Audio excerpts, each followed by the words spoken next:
Coffee has become a long way. Hey coffee lovers, हामीले कफीसँग related क्वेसन्सहरू केही छ भने कमेन्ट गर्नु होला भनेर भनेका थियौँ. सो हाम्रो फर्स्ट कमेन्टमा चाहिँ वेब्स अफ कफीको एक्सप्लेन गर्नु भनेर कमेन्ट्स आएको थियो. So here we are. Basically we gonna explain everything that you want to learn. Just you have to comments below in comment sections which topic do you want to learn. Have you ever heard of the 5 waves of coffee, or basically maybe 6? It is the journey of how our coffee evolved from instant powder to scientific art. Let's break it down one wave at a time. So basically we start with the first wave coffee. जसलाई चाहिँ convenience coffee भनिन्छ. Instant or can coffee चाहिँ त्यो बेलामा एकदमै धेरै popular थियो, जसमा चाहिँ ब्रान्ड्स तपाईँको नेस्क्याफे, म्याक्सवेल जस्तो ब्रान्डहरू चाहिँ एकदमै धेरै अगाडि थियो. अहिलेको जस्तो क्वालिटीहरू यताउता त्यस्तो कुराहरू चाहिँ खासै त्यसमा थिएन. एकदमै चिप अनि फास्ट, अनि उनीहरूलाई चाहिँ क्याफिन भयो भने चाहिँ कफी उनीहरूलाई त्यति भयो भने पुग्थ्यो भन्ने खालको थियो. अब next we are going to talking about the second waves of coffee. यसमा चाहिँ के भएको थियो त भन्दाखेरि सेकेन्ड वेभ अफ कफीमा चाहिँ यसलाई डिफाइन गर्दा कफी कल्चर भनेर डिफाइन गरिन्छ, जहाँ चाहिँ coffee became a social experience भनिन्छ होइन, जहाँ चाहिँ big cafe like Starbucks and Costa कफीहरू चाहिँ इमर्ज भएको भनेर भनिन्छ.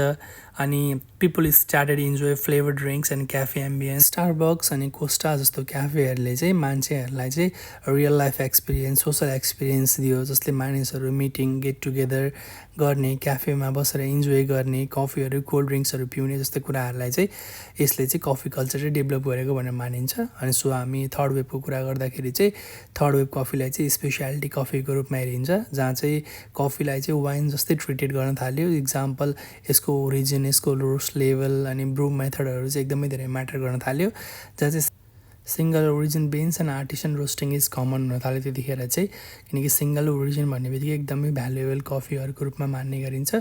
अनि त्यसपछि यिनीहरूले चाहिँ focus on quality, ethics and barista skills, यिनीहरूले चाहिँ तपाईँको क्वालिटी र बरिस्ता स्किल्सहरूमा चाहिँ एकदमै धेरै फोकस हुन थाल्यो त्यस पछाडि चाहिँ. So next we are going to talking about the fourth wave of coffee. Fourth wave अफ कफीलाई चाहिँ हाम्रो साइन्स एन्ड प्रेसिसनको रूपमा लिन थाल्यो, जसमा चाहिँ तपाईँको focus on data driven roasting and ब्रुइङमा फोकस हुन थाल्यो. Use of technology for consistent flavour, example AeroPress, pour over and cold ब्रुहरू चाहिँ युज हुन थाल्यो. So let's talk about fifth wave, जसमा चाहिँ क्वालिटी स्केल भनिन्छ, जहाँ चाहिँ थर्ड वेभ र फोर्थ वेभलाई कम्बाइन गरेर चाहिँ यसलाई एकदमै स्केलमा ल्याउने चाहिँ कोसिस गर्यो. साथै कफी सपहरूले पनि क्वालिटी अनि स्ट्यान्डर्ड कन्सिस्टेन्सीहरू चाहिँ सर्भ गर्न थाले कफीहरू. अनि त्यस पछाडि यहाँ चाहिँ fast service with beautiful ambience पनि भनेर भन्ने गरिन्छ. सो सिक्स्थ वेभको कुरा गर्नु पर्दाखेरि चाहिँ सिक्स्थ वेभमा के पोटेन्सियल छ त, यो चाहिँ अब स्टार्टिङ हुँदैछ भन्ने कुरालाई यसले बुझाउँछ, जहाँ चाहिँ कफी मेसिन्सहरूले तपाईँको टेस्टहरू चाहिँ आफै एडजस्ट गर्न सक्छ अटोमेटिकल्ली. जस एआई सजेस्ट गर्न सक्छ ड्रिङ्क्स बेस्डहरू डिपेन्ड अपन यर मुड. त्यस पछाडि बिन्सहरू सिलेक्ट तपाईँको टेस्ट प्रिफरेन्सहरू सेट हुनसक्छ होइन. अनि zero waste cafe and carbon negative सोर्सिङ्सहरू चाहिँ एकदमै हुन.